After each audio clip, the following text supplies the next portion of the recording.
नमस्कार दोस्तों, आज के दिल से दिल की बात कार्यक्रम में मैं आदित्य कुमार आप सभी का स्वागत करता हूं। दोस्तों, होम्योपैथी और एक्यूपंक्चर की आम जनता के बीच काफ़ी लोकप्रियता देखने को मिलती है और आम लोग ऐसा मानते हैं कि इनसे विभिन्न रोगों में काफ़ी सहायता भी मिलती है।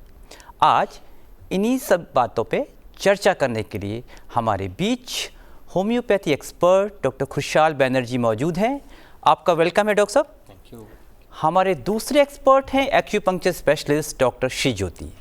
आपका भी वेलकम है डॉक्टर साहब। हमारे तीसरे एक्सपर्ट डॉक्टर के.डी. तिवारी, आप भी होम्योपैथी के डॉक्टर हैं और आप जूम के माध्यम से हमारे साथ जुड़ेंगे। आपका भी वेलकम है डॉक्टर साहब। मेरा पहला सवाल डॉक्टर बैनर्जी आपसे है।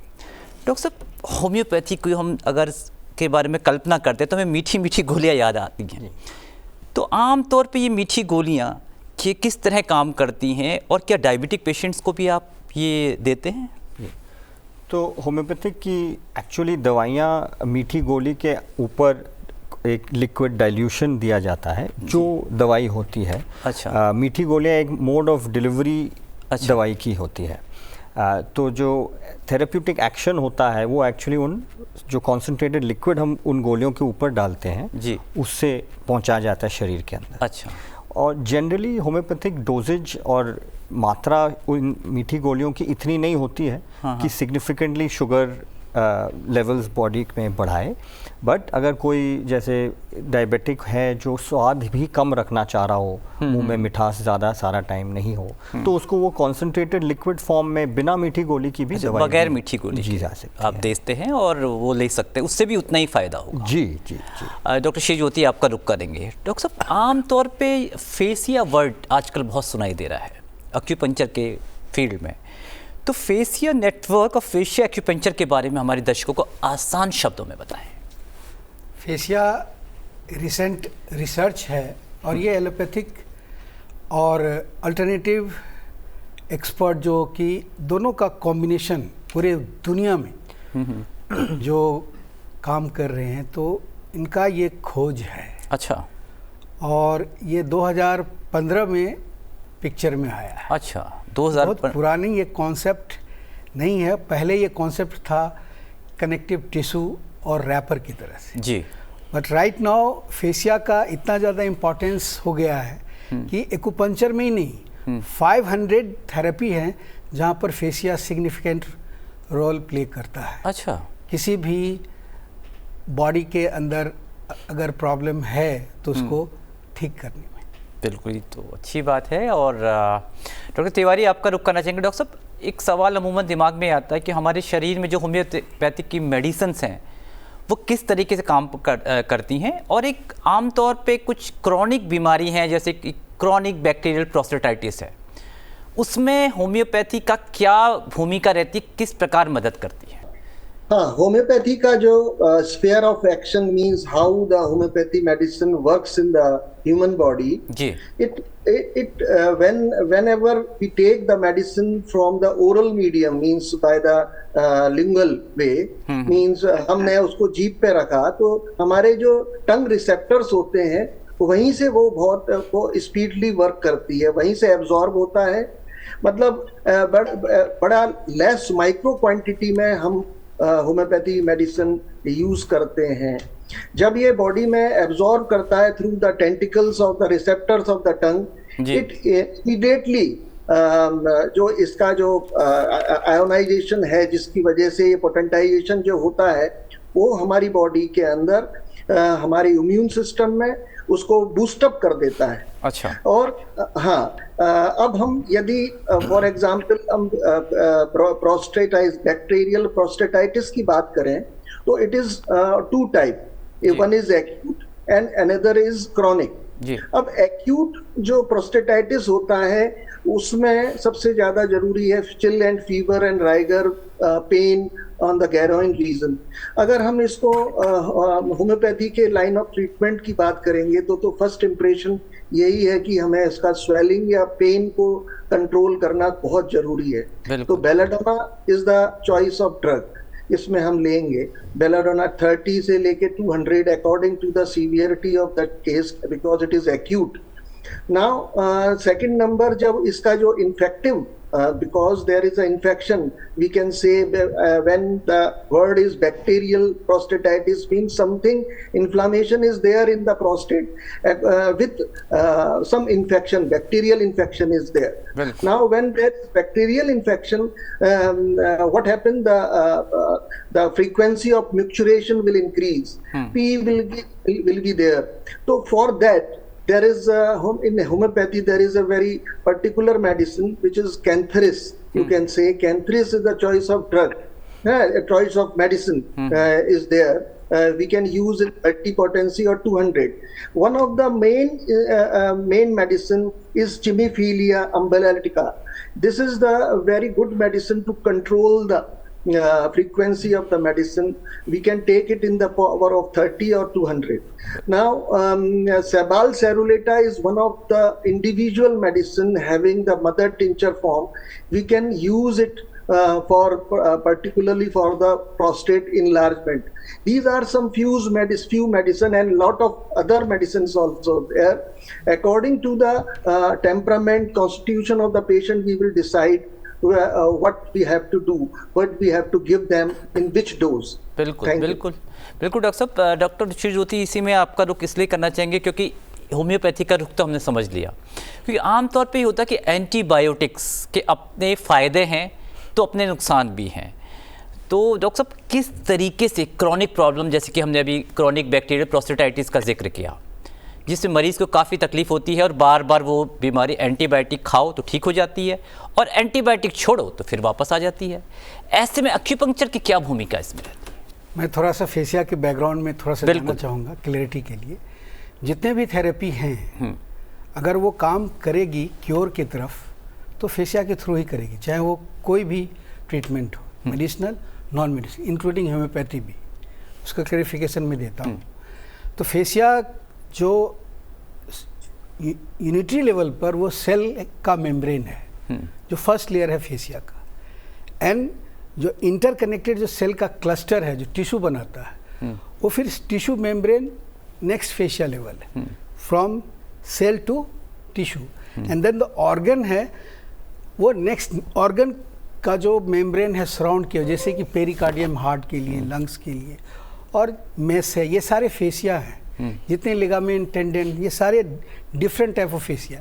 And then to the body, just skin के नीचे एक बहुत थिन और थिक दोनों फेसिया का लेयर है जो कि बॉडी को प्रोटेक्ट करता है. अब ये सारे फेसिया जो हैं ये इंटरकनेक्टेड है, अनकट है.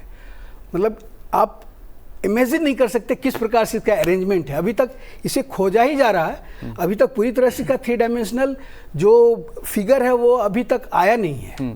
बहुत लोग प्रयास कर रहे हैं इसको रिप्रेजेंट करने का, लेकिन आप समझिए कि अगर इस तरह का अरेंजमेंट है और बॉडी में है तो कितना कॉम्प्लेक्स होगा.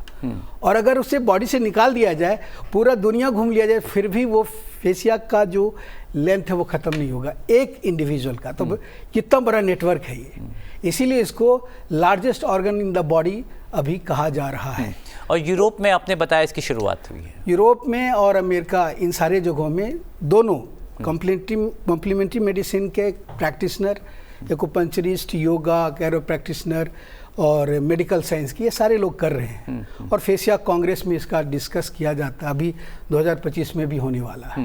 तो क्या होता है कि बॉडी के किसी पार्ट में एक्यूपंक्चर का जो ट्रेडिशनल वे है कि कुछ बॉडी में मेरिडियंस हैं और पॉइंट्स हैं, बिल्कुल वो ट्रेडिशनल है. फेसिया का पॉइंट ऑफ व्यू है कि कौन सा पार्ट आपका इफेक्टेड है. तो वो जो पार्ट इफेक्टेड है वो किस वजह से है. तो अभी का जो कॉन्सेप्ट है वो है एनर्जी. बॉडी में ब्लड है, लिम्फ है, हार्मोन से सब कुछ अपनी जगह ठीक है, लेकिन सबको रेगुलेट करने वाला फेसिया जिसमें सिर्फ एनर्जी फ्लो करती है. और एनर्जी का कॉन्सेप्ट अभी इंक्लूड करना थोड़ा सा मुश्किल है, लेकिन बहुत असंभव नहीं, ये आ रहा है, लोग एक्सेप्ट कर रहे हैं.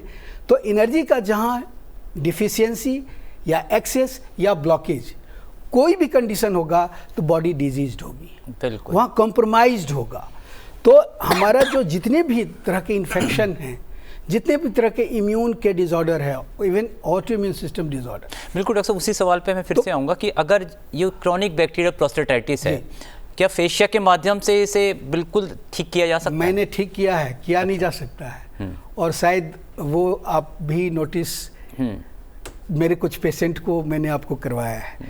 तो क्या है कि जहाँ क्रॉनिक प्रोस्टेटिस का जो प्लेस है वहाँ एक्सेस नहीं है।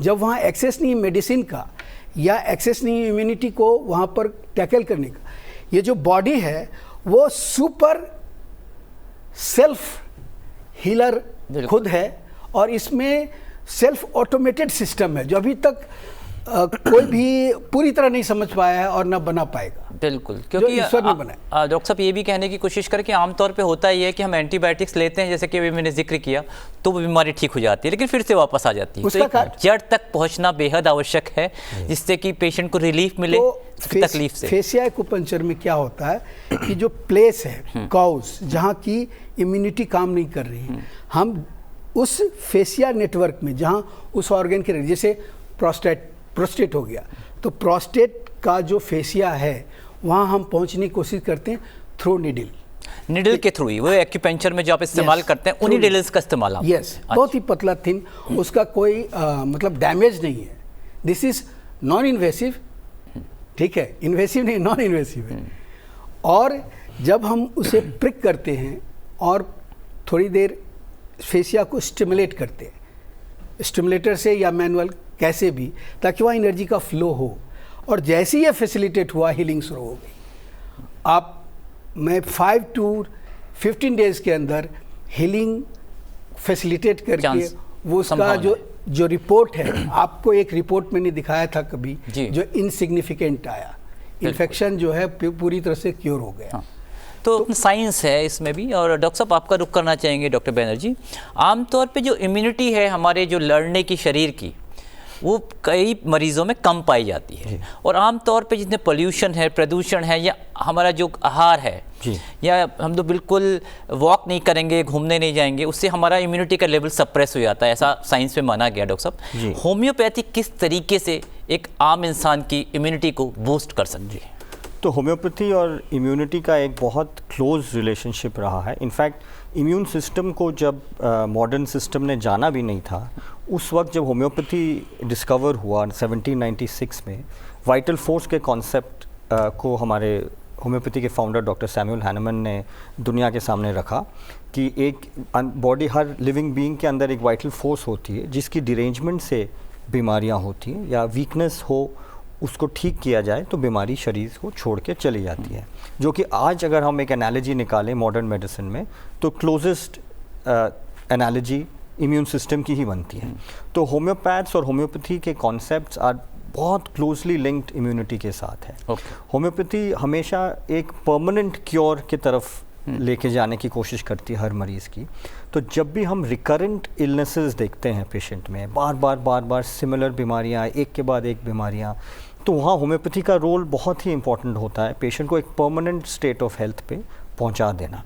तो इस तरीके से इम्यून सिस्टम जहाँ जहाँ वीक है, चाहे वो एलर्जिक कंडीशंस हो, चाहे रिपीटेड इन्फेक्शंस पकड़ने की हो, क्रॉनिक फटीग हो रहा हो, आजकल मॉडर्न सिविलाइजेशन में हम लोगों का बड़ा hectic irregular lifestyle, stressful lifestyle, without distressing activities, without adequate rest, तो इस कॉम्बिनेशन के वजह से, इस कॉकटेल के वजह से कई बीमारियां हम लोगों को मिलती जा रही हैं, और बीमारियों से हम निकल के नहीं आ पा रहे। बिल्कुल डॉक्टर। छोटी छोटी जुकाम खांसी जैसी चीज़ें हमारे मरीज़ों में 20 दिन 30 दिन ठीक होते ना होते ही वापस से हो जाना, ऐसे कंडीशंस में होम्योपैथी का एक बहुत ही इम्पॉर्टेंट कंट्रीब्यूशन रहता है कि जब आप ट्रेंड में चेंज लाने की कोशिश कर रहे हैं एक पेशेंट के इलनेस में, इट इज़ नॉट जस्ट कि एक अक्यूट फेज़ को किसी तरह दबा के टेम्पोरली ख़त्म किया जाए, बट 2 अक्यूट फेजेस के बीच में गैप लाना, पेशेंट को ज़्यादा दिनों के लिए हेल्थ पे पहुंचा देना, ये होम्योपैथी का एक बहुत इंपॉर्टेंट। दूसरा, होम्योपैथ्स एक होलिस्टिक नज़र से पेशेंट्स को हमेशा देखते आए हैं, जो कि आज मॉडर्न मेडिसिन भी काफ़ी हद तक समझता है कि केवल दवा दे के पेशेंट को घर भेज देना ही काफ़ी नहीं है। तो ये जो पूरे दिनचर्या को होम्योपैथ के साथ बैठ के डिस्कस करना, वहाँ हम क्या क्या चेंजेस ला सकते हैं, ये 200 साल से होम्योपैथ्स अपने मरीज़ों के साथ करे आ रहे हैं, जो कि हम अब समझ रहे हैं। नॉन कम्युनिकेबल डिजीज़ेस देखें, चाहे और इम्यून सिस्टम रिलेटेड डिजीज़ेस देखें, इम्यूनिटी लो की बातें देखें। जी, क्योंकि हमारे माननीय प्रधानमंत्री भी कहते आए हैं कि जो हमारी सारी विधाएं हैं एक होलिस्टिक अप्रोच होनी चाहिए, एक दूसरे का कॉम्प्लीमेंट्री होना चाहिए, और इसमें भी एविडेंस बेस्ड जितना हो सके वही मान्यता प्राप्त चीज़ें मानी जाती हैं। डॉक्टर तिवारी, आपका रुख करना चाहेंगे। डॉक्टर साहब, आमतौर पे आजकल बुजुर्गों में डिमेंशिया की बीमारी बड़ी देखने को मिलती है, क्योंकि हमारा देश कुछ वर्षों में एजिंग पॉपुलेशन का देश बन जाएगा। तो ऐसे में डिमेंशिया जैसी बीमारी में भी क्या होम्योपैथी की कोई भूमिका है? क्योंकि एलोपैथ में भी काम हो रहा है, लेकिन अभी कोई कंक्लूसिव चीज़ें बाहर निकल के नहीं आई हैं। ठीक, डिमेंशिया जैसी बीमारी जो भी बुजुर्गों को, हमारे यहाँ जो एल्डरली पीपल्स को होने लगी है, उसमें होम्योपैथी तो शुरू से ही हम ये कह रहे हैं, अभी डॉक्टर साहब जैसा बता रहे थे, कि जितनी भी क्रॉनिक केसेस हैं जिसमें जहाँ रूट कॉज में जाने की जरूरत पड़ती है, क्योंकि homeopathy cures the particular element, not for the superficially only. What is the cause of the disease, हम उस पर वर्क करते हैं। तो cause of the disease को हम जब वर्क करते हैं तो बेसिकली जैसे डिमेंशिया में फॉरगेटफुलनेस बहुत ज़्यादा होता है, भूलने की बीमारी हम बीमारी कह सकते हैं, या एक आदत सी बन जाती है, शॉर्ट टर्म लॉस मेमोरी होती है। तो ऐसे में हमारे होम्योपैथी की कई ऐसी मेडिसिन्स हैं जो पर्टिकुलरली उस सेल, मतलब सेल्स के सेंटर, हमारा न्यूक्लियस पे काम करती हैं, और उसकी ये जो प्रॉब्लम है उसको धीरे धीरे रिवाइव कर देती हैं। कालीफॉस करके मैं आपको एक उदाहरण एग्जाम्पल दे रहा हूँ। कालीफास्फोरिकम जो मेडिसिन है वो 2 फॉर्म में आती है, होम्योपैथी में भी और बायोकेमिक में। इसका इतना अच्छा रिजल्ट है, ब्रेन टॉनिक कह सकते हैं हम इसको, एंजाइटी लेवल को, ये फॉरगेटफुलनेस में बहुत जगह काम करती है। बट अगर हम डिमेंशिया के पेशेंट को हम होम्योपैथी की नज़रिए से उसको ट्रीट करेंगे तो ये हम उसके टेम्परामेंट और कॉन्स्टिट्यूशन को देखते हुए ही मेडिसिन देंगे। ये जो मैंने कालीफॉस का नाम लिया, ये एक डॉक्टर शुस्लर की बायोकेमिक सिस्टम में यूज होने वाली मेडिसिन है, जिसको हम आम उसमें भी एंजाइटी लेवल के कंट्रोल करने में, फॉरगेटफुलनेस में, और इवन बच्चों को भी हम दे देते हैं। तो कहने का मतलब है कि डिमेंशिया जैसी जो जितनी भी क्रॉनिक डिजीजेस हैं, यहीं पे एक सवाल उठता है, कितना लंबे अरसे तक मरीज को दवाइयाँ लेनी पड़ती हैं ठीक होने के लिए? it is depend upon the chronicity and the severity of that particular ailment. अब ये हम देखिए, मैं अगर इसको फिजियोलॉजिकली समझाऊं तो होम्योपैथी की मेडिसिन का ये जो क्वेश्चन आपने किया, प्रश्न बहुत अच्छा है, ये किया कि हमें कितने लंबे समय तक लेना है। ये डिपेंड करता है कि रोग की जो सीवियरिटी है, मतलब वो कितना ग्रास रूट लेवल में अंदर है।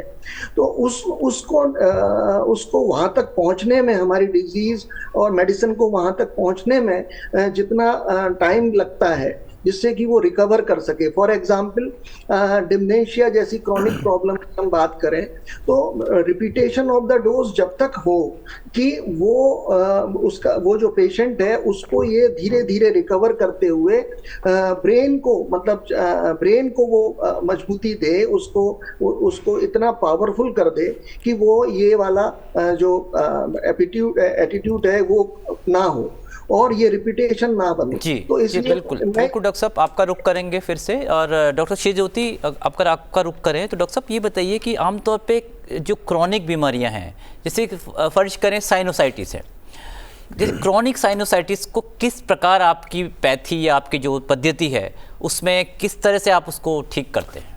30 साल के कैरियर में हमने लाखों लोगों को ठीक किए हैं, और वैसे भी लोग हमारे पास आए हैं जो 2-3 बार ऑपरेशन करा के आए हैं। तो होता ये है कि ये जो साइनस एरिया है उस जगह पर टोटली ब्लॉकेज एनर्जी की होती है। हम लोग योग में, जो कि मैं योग का भी विशेषज्ञ हूँ, तो योग में हम उसे प्राण बोलते हैं, और उसी को अगर एक जनरल, एक विश्वव्यापी अगर शब्द को यूज़ करें तो एनर्जी है वो। तो यहाँ एनर्जी का जो फ्लो है वो बिल्कुल कम से कम होता है। तो वहाँ क्या है कि कोल्डनेस बढ़ा हुआ होता है और अलग तरह का जो है अगर ज़्यादा दिन हो गया तो इस तरह का क्रॉनिक हो जाता है कि उसको टैकल करना बहुत मुश्किल होता है। तो एक्यूपंक्चर के साथ साथ देखिए, एक्यूपंक्चर केवल नहीं है यहाँ पर कि केवल वो ठीक करता है, जिस तरह से होम्योपैथी और जो भी हॉलिस्टिक, एक्यूपंक्चर एक हॉलिस्टिक ट्रीटमेंट है जिसमें हम लाइफस्टाइल को सबसे पहले रखते हैं। इसके बाद बिना लाइफस्टाइल को ठीक किए हुए नहीं हो सकता। तो एक्यूपंक्चर में क्या करते हैं, इस एरिया की एनर्जी को हम फ्री करते हैं, फ्री फ्लो होता है, तो इमीडिएटली ये रिस्पॉन्ड करने लगता है within 5 sitting. Up to 3 month ये क्योर हो जाता है, बट उसका लाइफ स्टाइल भी साथ में हम प्रिस्क्राइब बिल्कुल, वो तो बेहद ज़रूरी। डॉक्टर साहब यहीं पे एक सवाल, क्योंकि हमारे कार्यक्रम का समय लगभग समाप्त होने वाला है, तो किस तरह की सावधानियाँ क्योंकि इसमें आप निडल यूज़ कर रहे हैं, तो एक आदमी को बरतनी चाहिए, जो भी आम एक्यूपंक्चरिस्ट हैं आपके अलावा भी, किस तरह की? निडल में बहुत सावधानी की ज़रूरत है। पहला कि ये 1 टाइम यूज़ होता है। अच्छा। और इसका डिस्पोजल भी जनरल नहीं किया जाता है कि वो हैजार्डस है, तो इसके लिए आप विशेष सावधानी बरतें कि डिस्पोजल और यूज़। उसके बाद जो इसके एरिया ऑफ इंसर्शन है वो खासकर मसल्स ही होना चाहिए। अनजाने में अगर और कहीं करते हैं तो उसका दिक्कत हो सकती है। तो वहीं पे एक्सपर्ट का रोल आता है। एक्सपर्ट का हर जगह एक्सपर्टीज की जरूरत है, अदरवाइज तो बिल्कुल। डॉक्टर साहब इसी में अपना एक संदेश भी आप ऐड कर दिए, क्या संदेश देना चाहेंगे आप जो क्रॉनिक बीमारी वाले हैं उन लोगों को? क्रॉनिक बीमारी कोई भी है वो ठीक हो सकती है, लेकिन आपको खुद प्रयास करना होगा, और वो प्रयास है आप अपने लाइफस्टाइल को चेंज करने के लिए तैयार हो जाएं कि आप ठीक हो सकते हैं। फिर आपको होम्योपैथी, एलोपैथी, एक्यूपंक्चर, योगा, प्राकृतिक चिकित्सा कोई भी आपको मिलकर ठीक कर सकती है, और सबको आप एक समग्र रूप से आप यूज और बिना साइड इफेक्ट और बिना साइड इफेक्ट। बिल्कुल। डॉक्टर बैनर्जी आपका रुख करेंगे। डॉक्टर साहब यहीं पे अगर हम कॉन्स्टिपेशन की बात करें, थोड़ा इसमें होम्योपैथी का क्या है, कम शब्दों में बता के अपना संदेश भी ऐड कर दीजिए। तो कॉन्स्टिपेशन का जो मैनेजमेंट होता है होम्योपैथी में, हम उसको कभी भी लैक्सेटिव के नाम से नहीं देते। ये समझना चाहिए कि बड़ी आम समस्या है। जी, आम समस्या है, difficulty in passage of stool जिसको बोला जाता है। तो हर दिन सुबह उठ के 7 बजे ही हमारे मोशंस होनी चाहिए, ये अकेला हेल्थ का इंडिकेटर नहीं है। राइट। होम्योपैथी और इन जनरल भी हमें ये समझना चाहिए कि हर पेशेंट का एक डाइजेस्टिव साइकिल सेम नहीं होता है जी। कोई 12 घंटे में हो सकता है 2 बारी बाउल्स की मूवमेंट एक्सपीरियंस करे, कोई 1 दिन, कोई 2 दिन। होम्योपैथी का रोल होता है कि कंफर्टेबल पैसेज रिस्टोर किया जाए, एंड अगर पैसेज नहीं हो रहा है या थोड़ा लंबे गैप में हो रहा है तो भी डिस्कम्फर्ट ना हो, एंड इस स्टेट पे पहुंचाने के बाद ट्रीटमेंट बंद किया जा सकता है। बहुत जोर ज़बरदस्ती मोशंस को लेके ना किया जाए। संदेश के अगर आप पूछें, मैं ये कहूँगा कि हम सबको ये कोशिश ये रखनी चाहिए कि हम रोगी बने ही ना। बिल्कुल। तो रोग, इतनी जानकारी हमारे उंगलियों के पास है, हम इतनी आसानी से इतना कुछ जान पाते हैं, तो उस इंफॉर्मेशन को रोगी बनने से पहले ही यूज़ करने लगे, ताकि ना आपको किसी पैथी के पास जाना पड़े और ना ही आपको किसी सफरिंग का एहसास करना। बिल्कुल। डॉक्टर तिवारी आपका रुख करना चाहेंगे। डॉक्टर साहब ये बताइए, आमतौर पे जो OCD की समस्या भी बड़ी आम देखी जाती है, क्या इसका होम्योपैथी में कोई इलाज है? और अब उसी में आप अपना संदेश भी एक ऐड कर दें। देखिए, होम्योपैथी में total it is a solution, total 100% solution for each and everything. OCD की हम बात करते हैं तो ये ऑब्सेसिव बिहेवियर जो है, बेसिकली होम्योपैथी में कुछ मेडिसिन जो है ऐसी हैं जो मूड स्विंग्स के ऊपर बड़ा अच्छा काम करती हैं। और OCD में फॉर एग्जांपल यदि हम बात करें कि बार बार कोई चीज का रिपीटेशन कोई हमारा पेशेंट कर रहा है और फोर्सफुली कर रहा है, तो अर्जेंटम, नाइट्रिकम, मतलब इज लॉट्स ऑफ मेडिसिन। सिफिलिनम एक ऐसी मेडिसिन है जो नोसोड्स जरूर है, लेकिन इतना गजब का असर है इसका, और विद अ सेफ मोड। मतलब मैं ये कहूँगा कि homeopathy having total solution for each and every element of the human body. मैं संदेश केवल इतना ही दूंगा जो अभी आपने जैसा कहा था, हमारे माननीय प्रधानमंत्री, हॉलिस्टिक अप्रोच रखें। हम जितना ज्यादा नेचर के पास रहेंगे, हम जितना ज्यादा नेचर के पास रहेंगे तो हम अपनी बॉडी, बिकॉज हमारी पूरी बॉडी जो है वो नेचुरल है और नेचर के अंदर सारी चीजें विद्यमान है। तो और homeopathy is very, it is based upon the holistic, या it is based upon the plants and all the natural things. बिल्कुल। हमारे जो माननीय प्रधानमंत्री हैं वो निस्संदेह एक प्रेरणा के स्रोत हैं, खुद भी योगा प्रैक्टिस करते हैं और लोगों को भी प्रेरणा देते हैं। जोड़ना चाहूँगा बिल्कुल कि ये जो शरीर है ये किसी मानव ने, किसी व्यक्ति ने नहीं बनाया है, नेचर ने बनाया है। आपका मोबाइल अगर ख़राब होता है तो जो कंपनी बनाती है वहाँ जाते हैं तो मोबाइल फ़ोन को ठीक करने का टेक्निकल नो उस कंपनी को है। तो अगर बॉडी डिजीज होती है तो इसका जो ठीक करने का टेक्निकल नो प्रकृति को है, प्रकृति के पास नेचर ठीक हो जाए। बिल्कुल, बहुत अच्छा संदेश है। दोस्तों, हमारा हमेशा यही प्रयास रहता है कि हम आपको आपके स्वास्थ्य के विषय में सही जानकारी प्रदान करें। इसी क्रम में हमने आज का कार्यक्रम प्रस्तुत किया। आशा है कि आपको हमारा आज का कार्यक्रम अच्छा लगा होगा। इसी के साथ हम अपने तीनों एक्सपर्ट्स का शुक्रिया अदा करते हुए आपसे विदा लेते हैं। अब मेरी पूरी टीम और मुझे यानी आदित्य कुमार को आज का कार्यक्रम समाप्त करने की अनुमति दीजिए। नमस्कार।